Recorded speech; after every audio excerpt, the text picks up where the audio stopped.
Milo, first I'd like to say that thank you for designing this shirt that I got on your website. Thank you. It's a good shirt. And before I ask my question, I'd like to preface it by saying that I believe Ronald Reagan said that when we disagree with people, most of the time they're 80% our friend and not 20% our enemy. Mm-hmm. So I'd like to, having said that, I'd like to ask, as someone who is a conservative who believes that conservative principles are important and that we should rah-rah ideas and not people, yes. For me, someone personally who cannot vote for Trump, and I apologize for those, you can call me a cuck-servative all you want. No, it's okay. We're not going to call you names. My problem... You cuck. Hold on.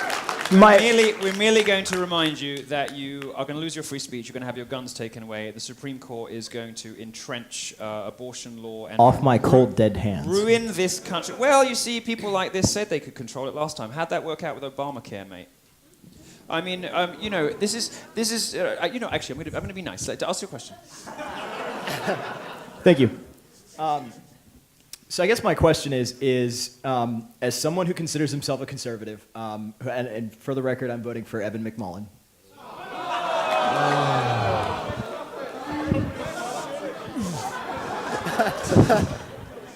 Yes, dear. It's okay. I vote in the state of Maryland. My vote is irrelevant, anyways.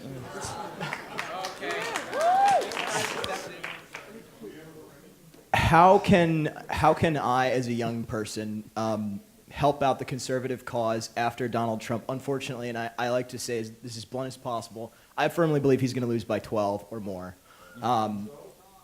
How can we, as young people, work to develop the conservative movement so that in 4 years, when we put basically Dorothy with a bucket of water up to beat Hillary, how can we educate more young people who are going to be coming up in the next cycle? And then follow-up question is, what happened with the debate with Ben Shapiro? And is there any chance we can reschedule? I've answered this every day for weeks. Were you afraid of getting thug-lifed? No. Okay. I was very flattered when those Thug Life videos came out of me, and sort of to be praised in that way felt correct. And then I saw the ones he obviously had made for himself, and he's like a meme killer, isn't he? He's like a meme assassin. When he mentioned Harambe, you knew it was over. I'll answer the second one first because it's the easiest one. Ben Shapiro's job in the media now is to rag on his former employers and tell fibs about me. He literally has no other function in America. He's not able to really to say anything. He's one of those people that's just sort of been internally turned into mush by the candidacy of Donald Trump. Like Glenn Beck. Poor. R.I.P. R.I.P. Whatever semblance of sentient life used to exist in that body has floated away into the ether. All that is left is a fucking madman, but not in the good way. Insane. If you want to know, I'll give you the answer again. I'm a lot busier than Ben is, and I didn't reply to an email for I think 9 days, and he took the opportunity to say, "Aha! See, he's backed out. He's a coward." People charging the stage, snatching mics and taking swings for me don't scare me. University officials who are trying to bankrupt my tour by imposing 10 grand security fees don't scare me. Feminists sending dead animals through my letterbox don't scare me. Ben Shapiro doesn't scare me. I would perfectly happy to do a debate with him any day of the week, but he has now taken the position that I'm whatever. Give me a fucking break.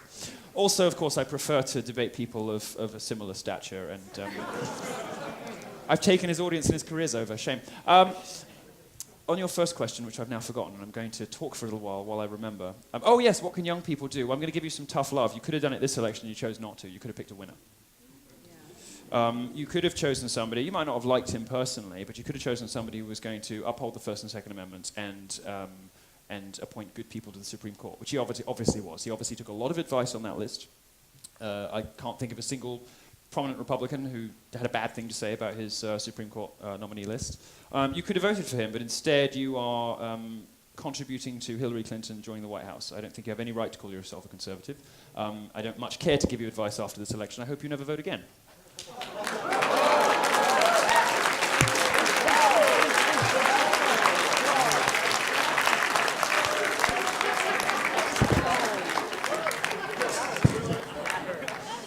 Just because I'm up here doesn't mean I have to be nice. Bye.